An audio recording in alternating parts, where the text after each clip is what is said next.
What if I told you a military truck loaded with classified cargo drove into a tunnel and never came out? No crash, no fire, no witnesses, just gone, erased. For 15 years nobody asked where it went, because the people who should have asked stayed silent.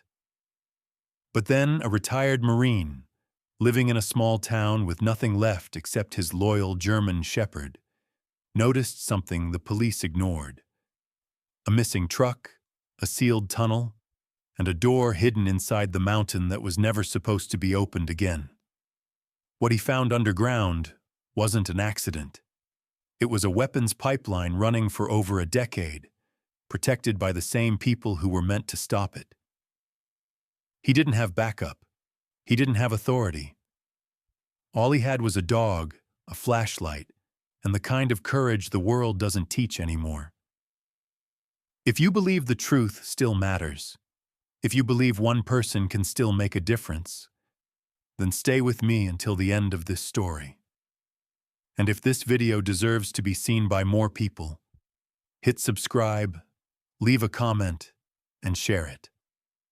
Thank you for being here, and may God bless everyone watching. The town of Black Pine, Montana, sat quietly beneath the weight of an early winter storm.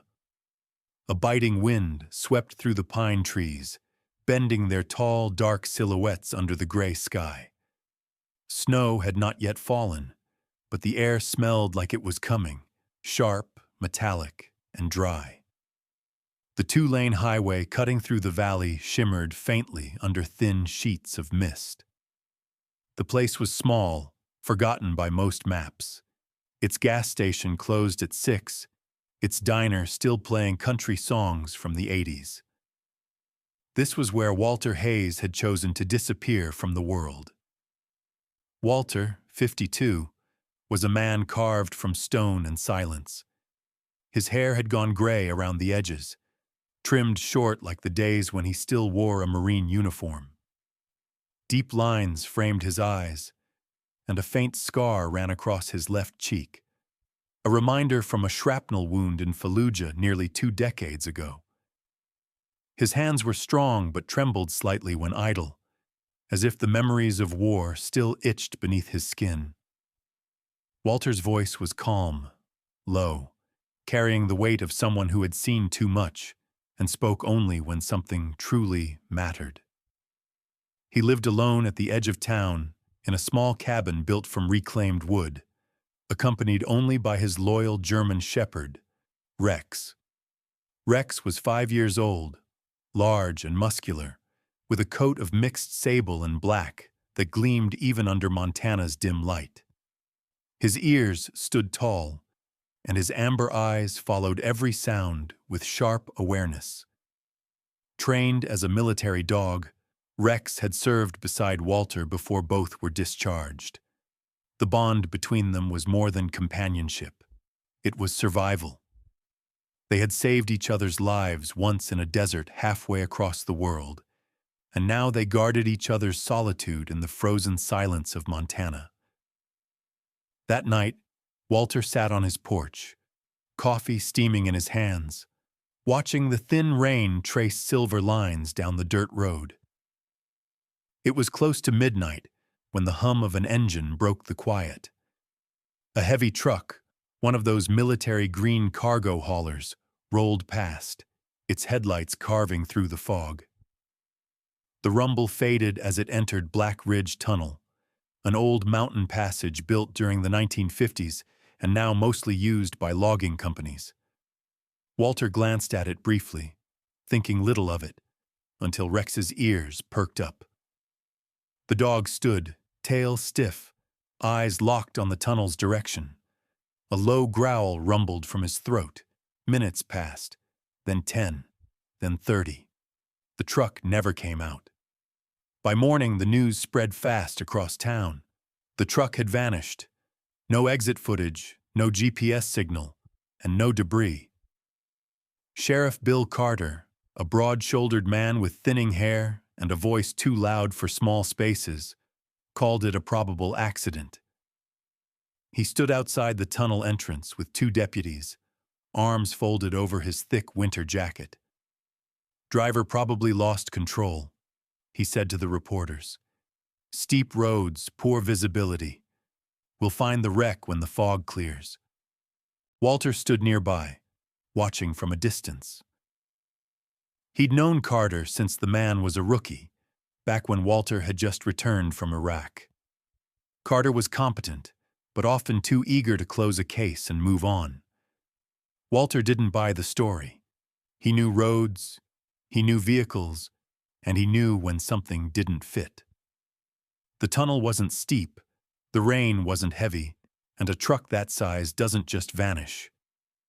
That evening, Walter returned to the tunnel, flashlight in hand, Rex pacing beside him.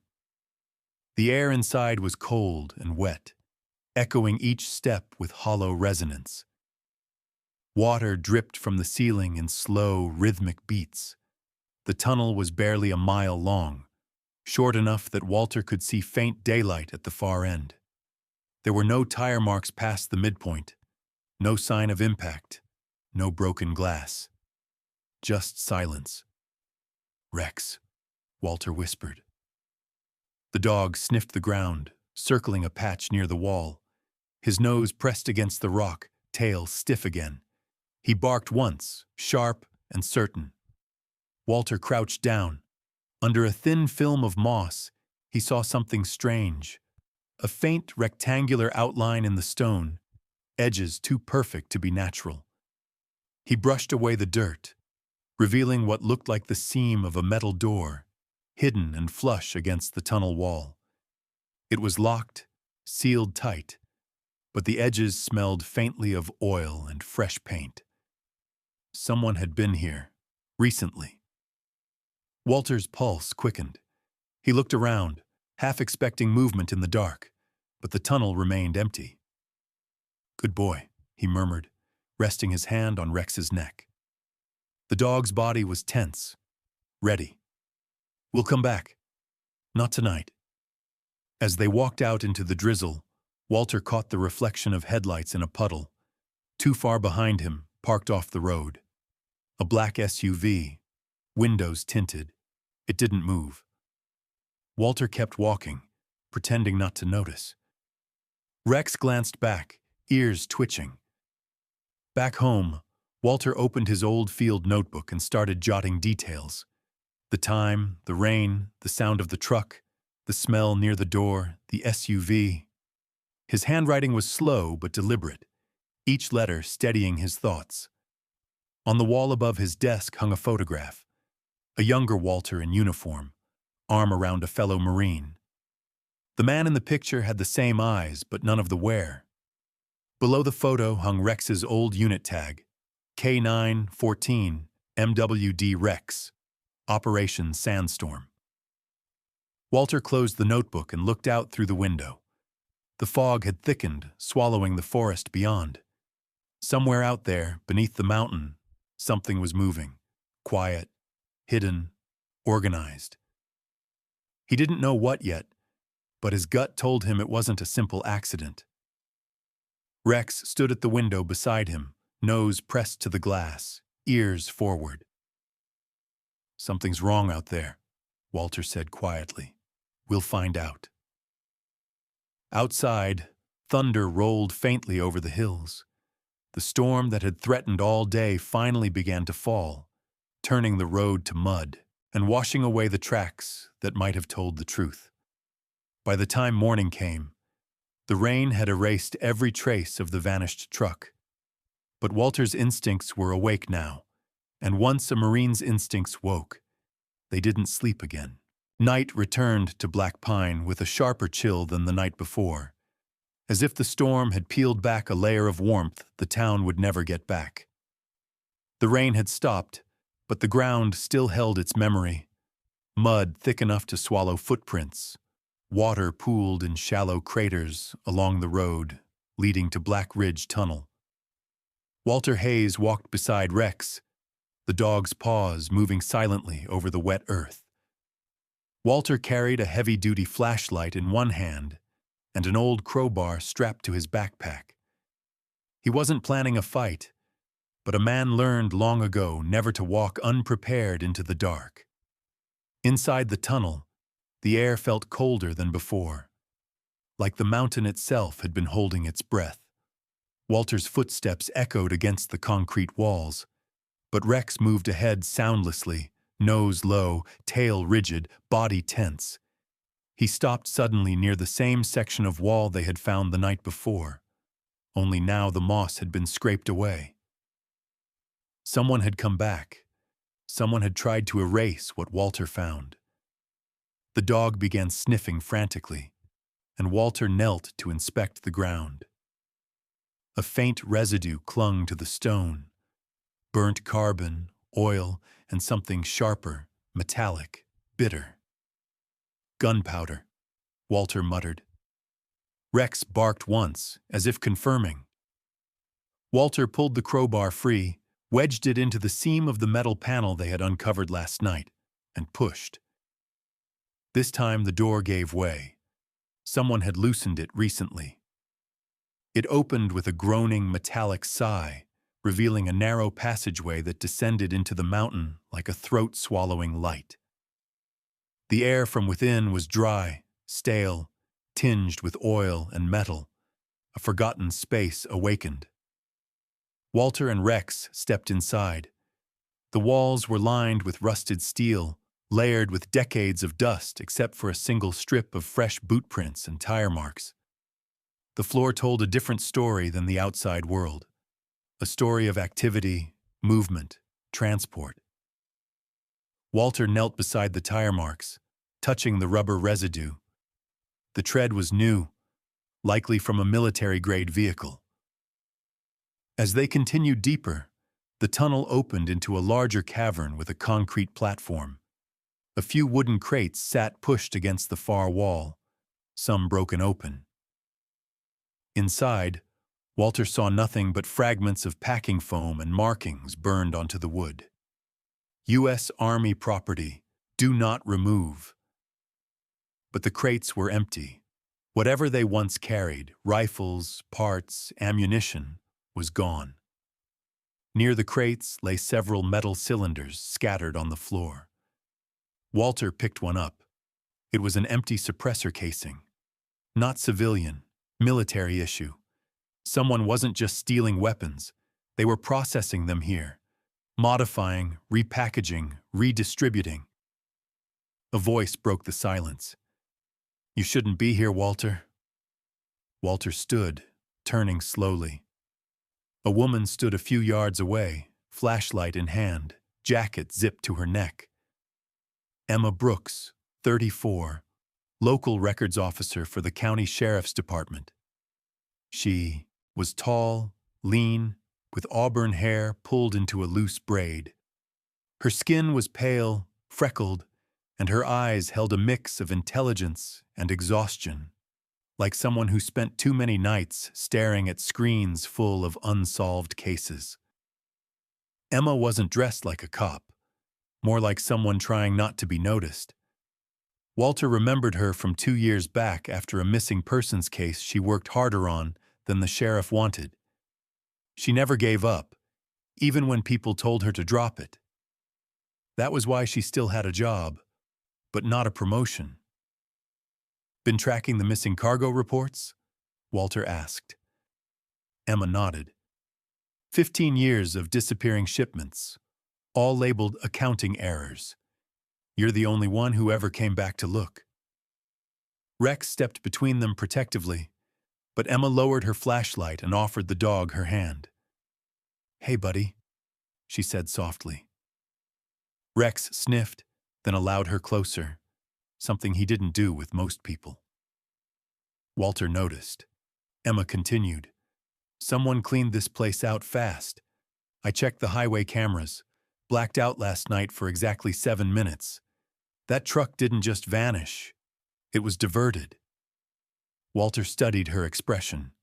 She wasn't guessing. She knew. "You've been watching me," he said. "Yes," she admitted, not defensive. "Because you're the only one in this town who's not afraid to look under the floorboards." Walter didn't respond. He didn't have to. A faint rumble shook the ground, followed by a mechanical echo. A freight elevator or platform somewhere deeper in the mountain. Rex growled, ears forward. Someone was still here. Walter motioned to Emma to kill her flashlight. She did. In the dark, they listened. A vehicle engine. Low, heavy, controlled. Not a truck. More like a modified armored transport. It was leaving. They moved toward the sound, but by the time they reached the service tunnel exit, all that remained was a faint plume of exhaust and fresh tire tracks leading into the forest behind the mountain, far from the official road. Someone had been running a weapons funnel through Black Ridge for years, and now someone knew Walter was inside the mountain. Walter looked at Emma. "You still want in?" Emma breathed out, steady but tense. "I don't want in. I'm already in. You just didn't know I was on the same side." Rex barked once, sharp, decisive. Walter nodded. The hunt had begun. The morning after the discovery inside the mountain, Walter stood in his cabin with a map spread across the dining table, pages of printed reports stacked beside it. Emma Brooks sat opposite him, her hair still damp from the melting frost outside, fingers moving quickly across her laptop keyboard. Rex lay on the floor near the door, head up, ears twitching at every distant sound. The cabin was small, but the presence of 2 people and a dog made it feel like a makeshift command center. Walter had not worked with anyone since leaving the Marines, and even now the idea sat uneasily on his shoulders. But Emma had information, and information was the one currency he couldn't generate alone. Emma clicked a file open. "There," she said, turning the screen toward Walter. "Every missing shipment matches a logistics signature. Same route, same time frame, same final radio check before the signal drops." She pulled a folder closer, tapping the cover. 15 years worth. Different drivers, different cargo descriptions, but the same destination trace. Somewhere around Black Ridge. Walter leaned over the screen, and nobody noticed. "Oh, someone noticed," Emma replied, her voice flat. But every report was marked as clerical transfer error or lost during storm condition. Whoever did the paperwork knew exactly what to hide and how to hide it. This wasn't sloppy crime. It was planned, protected, and repeated. Walter crossed his arms, expression sharpening. "Who signed off the paperwork?" Emma hesitated, not from uncertainty, but from weight. She turned another page, revealing a name stamped repeatedly across forms, approvals, and shipment logs. Hank Dalton. Walter recognized the name before she spoke it. Dalton had once held the rank of Master Sergeant in the Marine Logistics Division. Broad-shouldered, precise. A man who could account for every bullet and ration with machine-level accuracy. He was once respected, then quietly discharged after an internal inquiry no one ever talked about. Now he ran a private freight company called Dalton Interstate Transport, headquartered 2 states south. Emma pulled up his photo. A man in his late 50s, thick dark hair going silver at the temples, jaw square, eyes cold and calculating. He wore a trimmed beard, but the military posture had never left him. Chin raised, shoulders squared, expression like someone daring the world to confront him.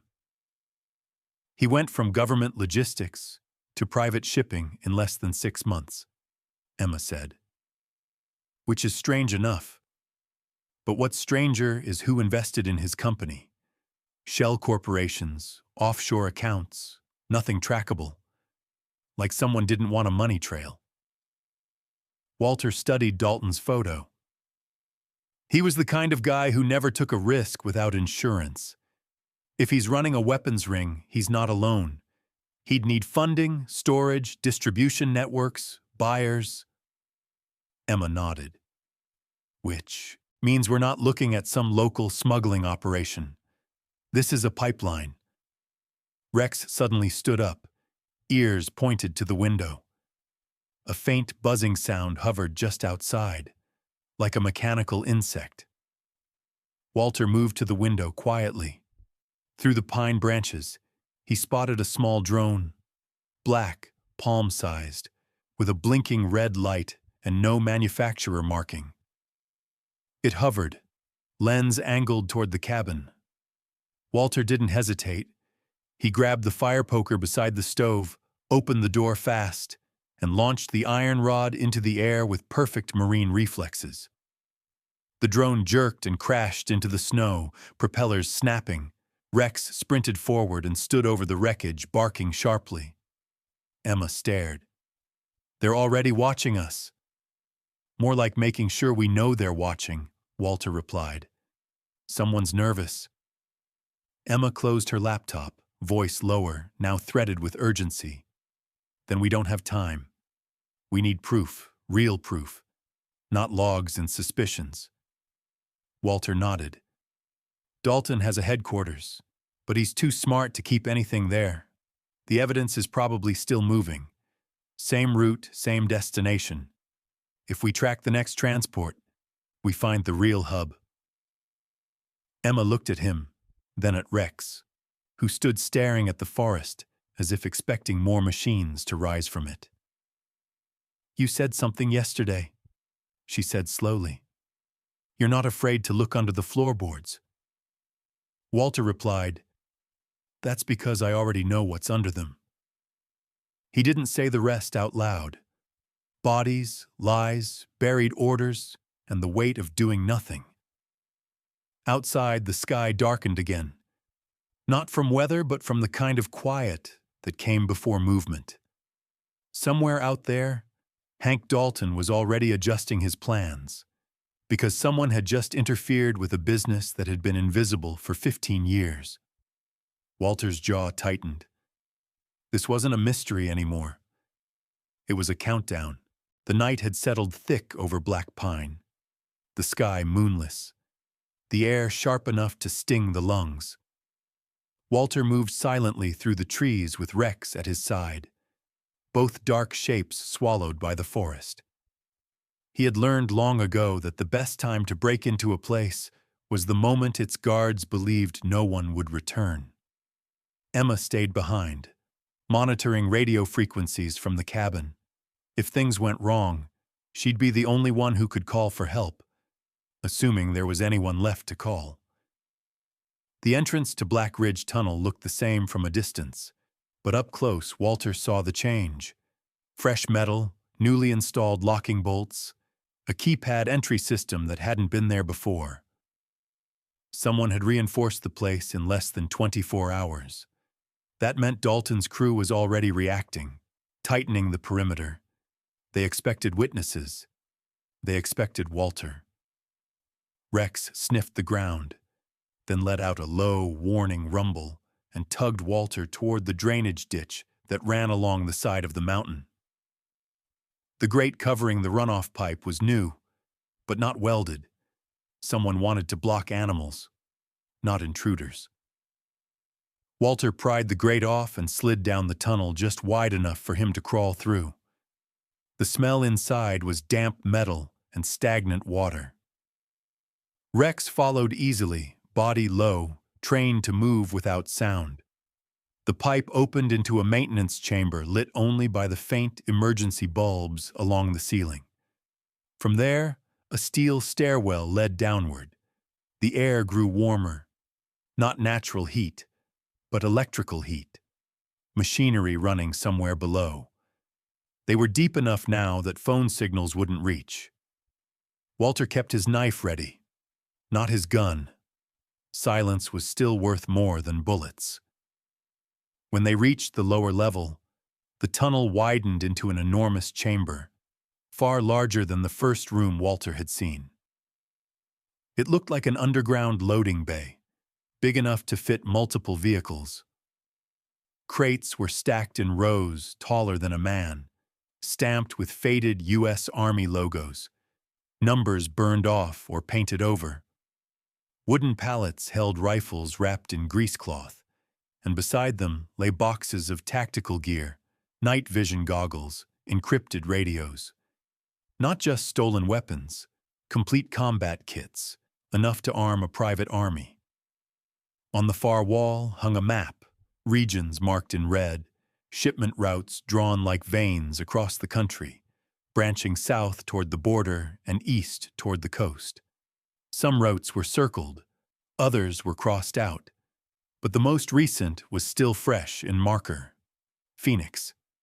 Delivery deadline. 48 hours. Rex froze suddenly, head turning. Voices echoed from a corridor ahead. Walter ducked behind a pallet, pulling Rex close. The first man who entered was Hank Dalton, no longer dressed in his corporate facade, but in tactical clothes, black boots, a shoulder holster, and sleeves rolled to show thick forearms. Up close, he looked harder than the photo. Creases around the eyes, jaw clenched like someone who slept through gunfire too many nights. His voice was calm, commanding. "We torch everything except the transport crates. Load the last shipment and move at dawn. I want no trace left underground." Behind him walked two men dressed in paramilitary gear. The first was tall, shaved head, neck tattoo of a vulture, face blank, eyes cold. The second was shorter, stockier, with blonde stubble and the restless twitch of someone who'd lived life on adrenaline. Both carried rifles. Dalton continued, "The FBI won't get here in time, and if they do, they'll find nothing but burnt concrete and dust." One of the guards laughed. "What about the guy with the dog?" Dalton stopped walking. "If he shows up again, he won't walk back out. You see him? Shoot first. I'm done with warnings." Walter's grip tightened on his knife, but he didn't move. Not yet. The men walked toward the vehicle bay where a large transport truck sat idling, back doors open, crates already loaded. Beside it were two fuel drums and a stack of ignition charges, enough to turn the whole mountain into an incinerator. Walter exhaled slowly. There was no time to wait for backup, even if backup existed. Once that fuel was lit, everything they needed was gone, and they would be next. He whispered, "Rex, mark target." The dog's ears raised. His body dropped low, ready. Walter grabbed a metal pipe from the ground and hurled it across the room. It landed with a violent clang, echoing like a gunshot. The guards turned instantly, rifles up. Walter moved. He sprang from behind the pallet, hit the nearest fuel stack, and smashed the emergency alarm switch on the wall. Red lights blared, sirens screaming through the chamber. Rex launched forward, clamped onto the arm of the blonde gunman, dragging him down before he could fire. Dalton shouted orders, but Walter was already at the truck, kicking a wheel chock loose and slamming the ignition into reverse. The truck lurched, slamming into the fuel drums and knocking them off balance. A guard fired, bullets ricocheting against metal as Walter ducked and rolled across the floor. Rex dragged his attacker into a metal crate, knocking him unconscious. Dalton fired toward the dog, but Walter tackled him from the side, the two men crashing against the concrete. Dalton fought like a trained soldier, sharp elbows, controlled strikes, movements learned in real combat. But Walter had fought longer and harder, and with more to lose. He slammed Dalton's hand against the floor until the gun fell loose, then kicked it away. Dalton spat blood, eyes burning with rage. "You have no idea who you're up against." Walter replied, "That's the difference. You think this is about you." He punched him once, hard enough to end the fight. Flames began to crawl across the floor from a ruptured fuel line. Walter whistled once. Rex came running. The sirens continued to scream, the alarm now broadcasting, through emergency radios on every channel. Someone would hear it. Someone had to. Walter grabbed Dalton's keycard, sprinted with Rex toward the exit ladder, and didn't look back as the first explosion shook the chamber. By the time the first explosion rumbled beneath the mountain, the alarm Walter triggered had already reached every emergency channel within a 50-mile radius. Emma Brooks, sitting in Walter's cabin surrounded by radios and open files, heard the signal first. She didn't hesitate. She contacted the only agency that would take a federal-level alert seriously without political delay, the FBI field office in Billings. She sent coordinates, photos, and the encrypted files she and Walter had collected. For once, the truth was louder than bureaucracy. When Walter and Rex finally emerged from the hidden exit shaft behind the mountain, both were smeared with ash, breathing hard, but alive. The night sky flashed behind them with a second explosion, smoke billowing like a dark storm cloud from the mountain's side. Walter looked back once, not in regret, but in confirmation that he had stopped something that never should have existed. Rex stood beside him, chest rising fast, fur streaked with dust, eyes still sharp.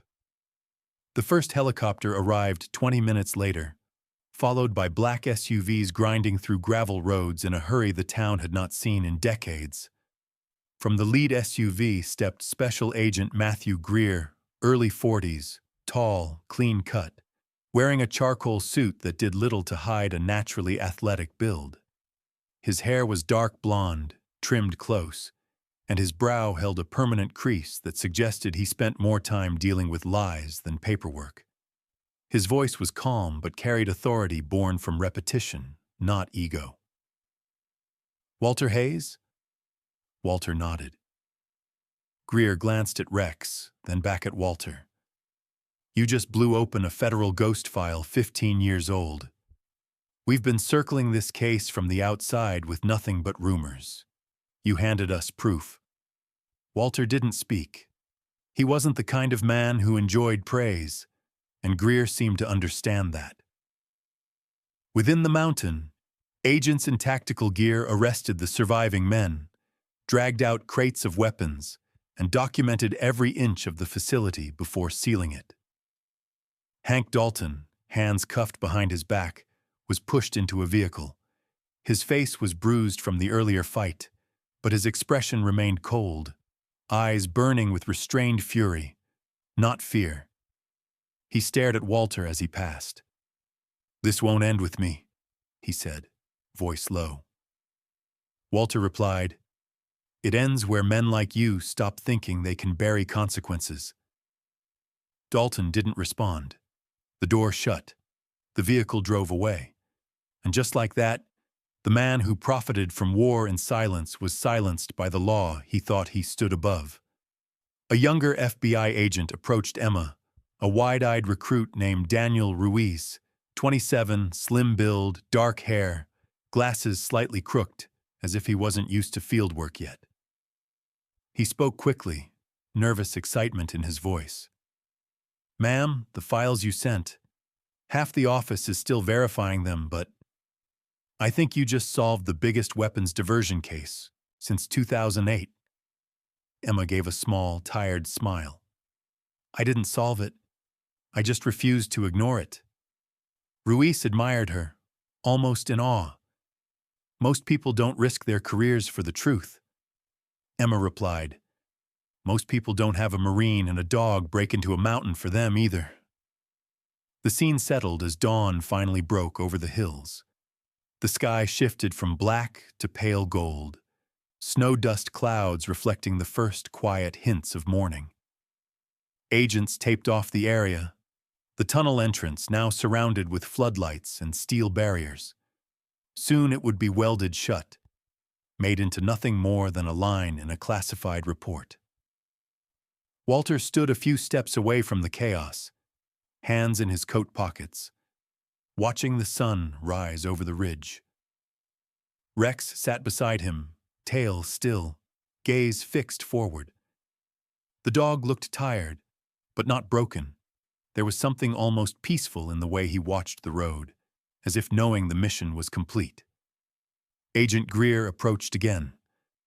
There will be a formal commendation, compensation. You'll be listed as a federal informant? Walter cut him off gently.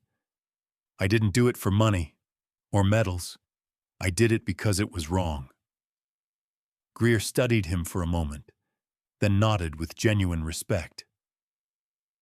Then this country is lucky you didn't stop being a Marine when your service record ended. Walter didn't answer. He just looked at Rex, then at the road leading away. A quiet dirt path, untouched by government boots. The kind of road a man chooses when he doesn't need applause to keep walking. Rex stood, shook the dust from his coat, and waited.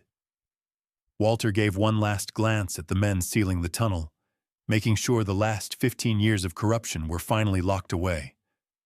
Then, with the sun rising at their backs, the man and the dog walked away. Not as fugitives, not as heroes, but as the only kind of people who changed the world, the ones who refused to look away. Sometimes the world doesn't change because of grand speeches, powerful titles, or perfect plans. Sometimes it changes because one ordinary person refuses to look away from what is wrong and chooses to do what is right, even when no one is watching. In a world full of noise, violence, and selfishness, we forget that miracles don't always come as lightning from the sky. Sometimes, a miracle is a man who still chooses honesty when the world rewards corruption. Sometimes, a miracle is a loyal dog who never leaves your side when humans do. And sometimes, a miracle is simply courage that God places in the quiet corners of the human heart. Maybe we don't always see God split the sea or move mountains, but He still moves people. He still whispers strength into tired souls.